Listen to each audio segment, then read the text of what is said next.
ओम शांति। आज 14 जून 2025 की बाबा की साकार मुरली है। मुरली के महावाक्य हैं, मीठे बच्चे, तुम्हें अब ज्ञान का तीसरा नेत्र मिला है, इसलिए अब तुम्हारी आँख किसी में भी डूबनी नहीं चाहिए। प्रश्न है, जिन्हें पुरानी दुनिया से बेहद का वैराग्य होगा, उनकी निशानी क्या होगी? उत्तर है, वो अपना सब कुछ बाप को अर्पण कर देंगे। हमारा कुछ भी नहीं बाबा, हमारी यह देह भी नहीं है, यह तो पुरानी देह है, इनको भी छोड़ना है। उनका मोह सबसे टूटता जाएगा, नष्टो मोहा होंगे। उनकी बुद्धि में रहता कि यह का कुछ भी काम नहीं आना है, क्योंकि यह सब हद का है। ओम शांति। बाप बच्चों को ब्रह्मांड और सृष्टि चक्र के आदि मध्य अंत का ज्ञान सुना रहे हैं, जो और कोई भी सुना नहीं सकते।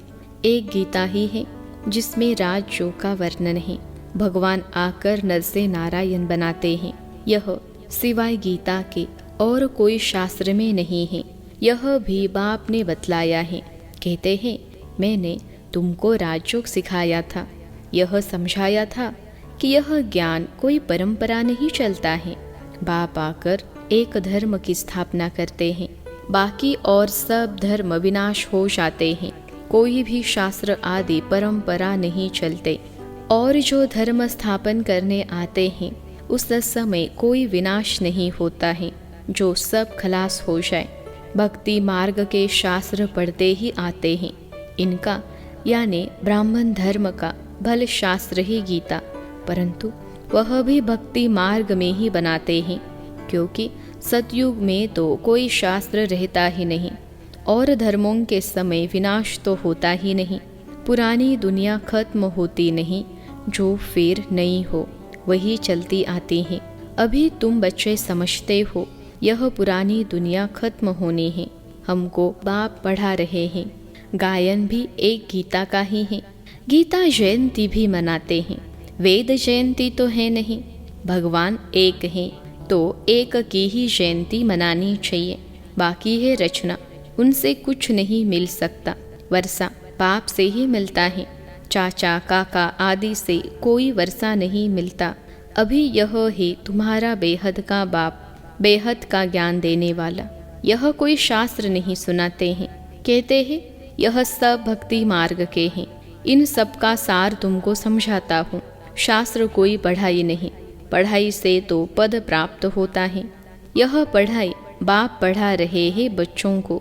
भगवानुवाच बच्चों प्रति। फिर 5000 वर्ष बाद भी ऐसे ही होगा। बच्चे जानते हैं हम बाप से रचता और रचना के आदि मध्य अंत को जान गए हैं। यह कोई और तो समझा न सके सिवाय बाप के। इस मुख कमल से सुनाते हैं। यह भगवान को लोन लिया हुआ मुख है ना, जिसको गौ मुख भी कहते हैं। बड़ी माता है ना, इनके मुख से ज्ञान के वर्षंस निकलते हैं, न कि जल आदि। भक्ति मार्ग में फिर गौ मुख से जल दिखा दिया है। अभी तुम बच्चे समझते हो भक्ति मार्ग में क्या क्या करते हैं, कितना दूर गौ मुख आदि पर जाते हैं पानी पीने। अभी तुम मनुष्य से देवता बन रहे हो, यह तो जानते हो। बाप कल्प कल्प आकर मनुष्य से देवता बनाने के लिए पढ़ाते हैं। देखते हो कैसे पढ़ा रहे हैं। तुम सबको यह बतलाते हो। भगवान हमें पढ़ा रहे हैं। कहते हैं, मामे कम याद करो तो तुम्हारे विकर्म विनाश हो जाए। तुम जानते हो सतयुग में थोड़े मनुष्य होते हैं, कलयुग में कितने ढेर मनुष्य हैं। बाप आकर के आदि सनातन देवी देवता धर्म की स्थापना कर रहे हैं। हम मनुष्य से देवता बन रहे हैं। मनुष्य से देवता बनने वाले बच्चों में देवी गुण दिखाई देंगे। उनमें क्रोध का अंश भी नहीं होगा। अगर कभी क्रोध आ गया तो झट बाप को लिखेंगे, बाबा आज हमसे यह भूल हो गई, हमने क्रोध कर लिया, विकर्म कर लिया। बाप से तुम्हारा कितना कनेक्शन है, बाबा क्षमा करना। बाप कहेंगे क्षमा आदि होती नहीं, बाकी आगे के लिए ऐसी भूल नहीं करना। टीचर कोई क्षमा नहीं करते हैं, रजिस्टर दिखाते हैं, तुम्हारे मैनर्स अच्छे नहीं हैं। बेहद का बाप भी कहते हैं, तुम अपने मैनर्स देख रहे हो, रोज़ अपना पोता मेल देखो, किसको दुख तो नहीं दिया, किसको तंग तो नहीं किया। देवी गुण धारण करने में टाइम तो लगता है ना। देह अभिमान बड़ा ही मुश्किल से टूटता है। जब अपने को देही समझे तब बाप में भी लव शाय, नहीं तो देह के कर्म बंधन में ही बुद्धि लटकती रहती है। बाप कहते हैं, तुमको शरीर निर्वाह अर्थ कर्म भी करना है, उनसे टाइम निकाल सकते हो। भक्ति के लिए भी टाइम निकालते हैं ना। मीरा श्री कृष्ण की ही याद में रहती थी ना, पुनर्जन्म तो यहाँ ही लेती गई। अभी तुम बच्चों को इस पुरानी दुनिया से वैराग्य आता है, जानते हैं इस पुरानी दुनिया में फिर पुनर्जन्म लेना ही नहीं है, दुनिया ही खत्म हो जाती है। यह सब बातें तुम्हारी बुद्धि में हैं। जैसे बाबा में ज्ञान है वैसे बच्चों में भी है। यह सृष्टि का चक्र और कोई की बुद्धि में नहीं है, तुम्हारे में भी नंबरवार हैं। जिनकी बुद्धि में यह रहता है, ऊंच ते ऊंच पतित पावन बाप हैं, वह हमको बढ़ाते हैं। यह भी तुम ही जानते हो। तुम्हारी बुद्धि में सारा 84 का चक्र है, स्मृति रहती है। अभी इस नर्क में यह अंतिम जन्म है।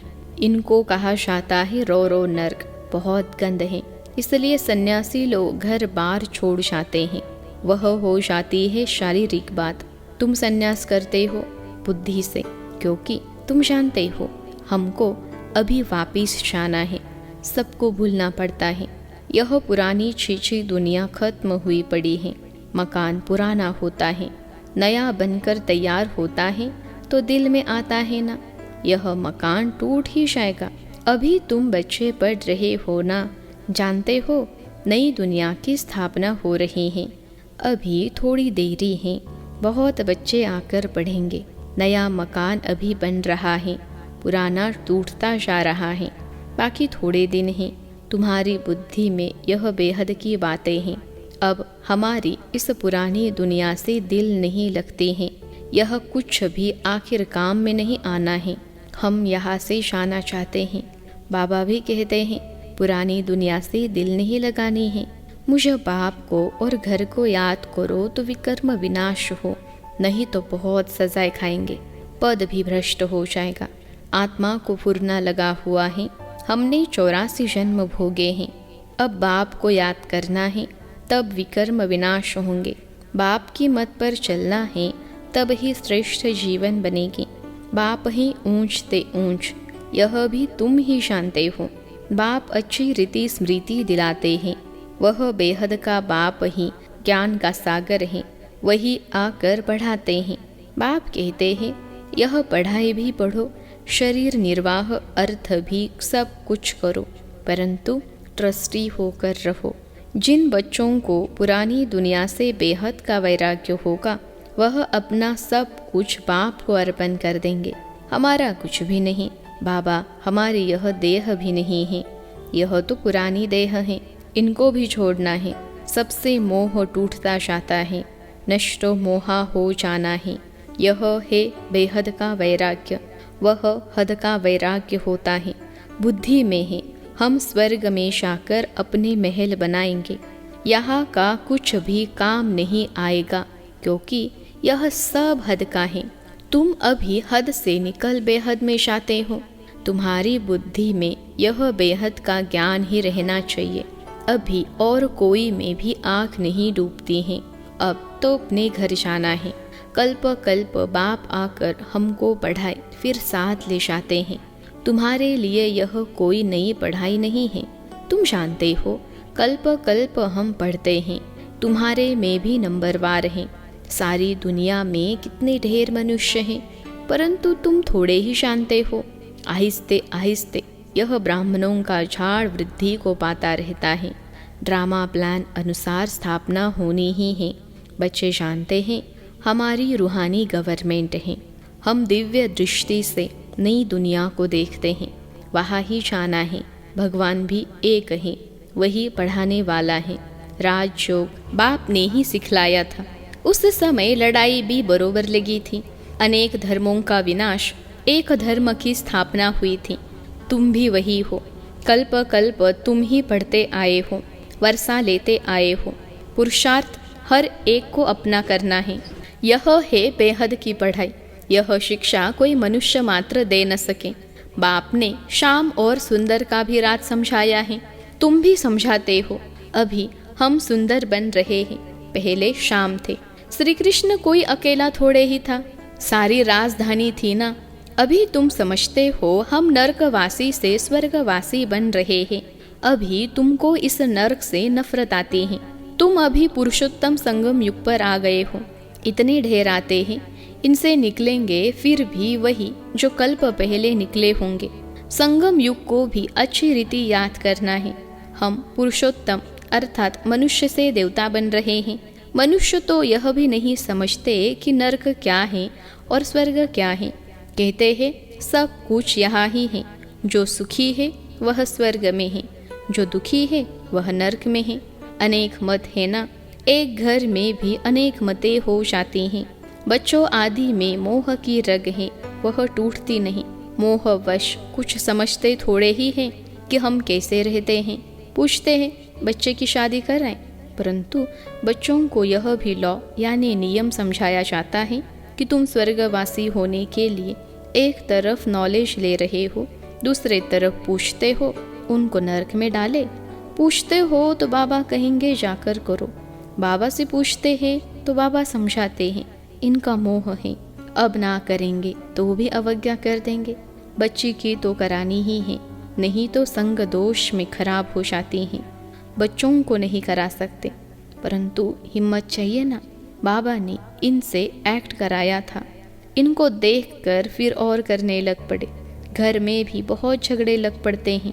यह है ही झगड़ों की दुनिया, कांटों का जंगल है ना, एक दो को काटते रहते हैं। स्वर्ग को कहा जाता है गार्डन, यह है जंगल। बाप आकर कांटों को फूल बनाते हैं, कोई विरले निकलते हैं। प्रदर्शनी में भल हाहा करते हैं, परंतु समझते कुछ भी नहीं। एक कान से सुनते हैं और दूसरे कान से निकाल देते हैं। राजधानी स्थापन करने में टाइम तो लगता है ना। मनुष्य अपने को कांटा समझते थोड़े ही हैं। इस समय सूरत मनुष्य की भल है, परंतु सीरत बंदर से भी बदतर है। परंतु अपने को ऐसा समझते नहीं हैं, तो बाप कहते अपनी रचना को समझना है। अगर नहीं समझते हैं तो फिर भगा देना चाहिए, परंतु वह ताकत चाहिए ना। मोह का कीड़ा ऐसा लगा रहता है जो निकल न सके। यहाँ तो नष्टो मोहा बनना है, मेरा तो एक दूसरा न कोई। अब बाप आया है लेने के लिए, पावन बनना है, नहीं तो बहुत सजा खाएंगे। पद भी भ्रष्ट हो जाएगा। अब अपने को सतो प्रधान बनाने का ही फुरना लगा हुआ है। शिव के मंदिर में जाकर तुम समझा सकते हो भगवान ने भारत को स्वर्ग का मालिक बनाया था, अब वह फिर से बना रहे हैं। कहते हैं सिर्फ मामेकम याद करो। अच्छा, मीठे मीठे सिखलते बच्चों प्रति माता पिता बाप दादा का याद प्यार और गुड मॉर्निंग। रूहानी बाप की रूहानी बच्चों को नमस्ते। हम रूहानी बच्चों की सिखलते रूहानी माता पिता बाप दादा को याद प्यार, गुड मॉर्निंग और नमस्ते बाबा नमस्ते। धारणा के लिए मुख्य सार पहली पॉइंट है, इस पुरानी दुनिया से बेहद का वैरागी बन अपना सब कुछ अर्पण कर देना है। हमारा कुछ भी नहीं, यह देह भी हमारी नहीं, इनसे मोह तोड़ नष्टो मोहा बनना है। दूसरी पॉइंट है, कभी भी ऐसी कोई भूल नहीं करनी है जो रजिस्टर पर दाग लग जाए। सर्व दैवी गुण धारण करने हैं, अंदर क्रोध का जरा भी अंश न हो। आज का वरदान है, कहना, सोचना और करना, इन तीनों को समान बनाने वाले ज्ञानी तू आत्मा भव। कहना, सोचना और करना, इन तीनों को समान बनाने वाले ज्ञानी तू आत्मा भव। विश्लेषण है, अभी वानप्रस्थ अवस्था में जाने का समय समीप आ रहा है, इसलिए कमजोरियों के मेरेपन को व व्यर्थ के खेल को समाप्त कर कहना, सोचना और करना समान बनाओ, तब कहेंगे ज्ञान स्वरूप। जो ऐसे ज्ञान स्वरूप ज्ञानी तू आत्माएं हैं, उनका हर कर्म, संस्कार, गुण और कर्तव्य समर्थ बाप के समान होगा। वे कभी व्यर्थ के विचित्र खेल नहीं खेल सकते, सदा परमात्मा मिलन के खेल में बिजी रहेंगे। एक बाप से मिलन मनाएंगे और औरों को बाप समान बनाएंगे। आज का स्लोगन है, सेवाओं का उमंग छोटी छोटी बीमारियों को मर्ज कर देता है। सेवाओं का उमंग छोटी छोटी बीमारियों को मर्ज कर देता है। अव्यक्त इशारे। आत्मिक स्थिति में रहने का अभ्यास करो, अंतर्मुखी बनो। अंतर्मुखी अर्थात मुख और मन का मौन रखने वाले। मुख का मौन तो दुनिया में भी रखते हैं, लेकिन यह व्यर्थ संकल्प से मन का मौन होना चाहिए। जैसे ट्रैफिक कंट्रोल करते हो तो व्यर्थ की ट्रैफिक को कंट्रोल करते हो, वैसे बीच बीच में एक दिन मन के व्यर्थ का ट्रैफिक कंट्रोल करो। अच्छा, ओम शांति।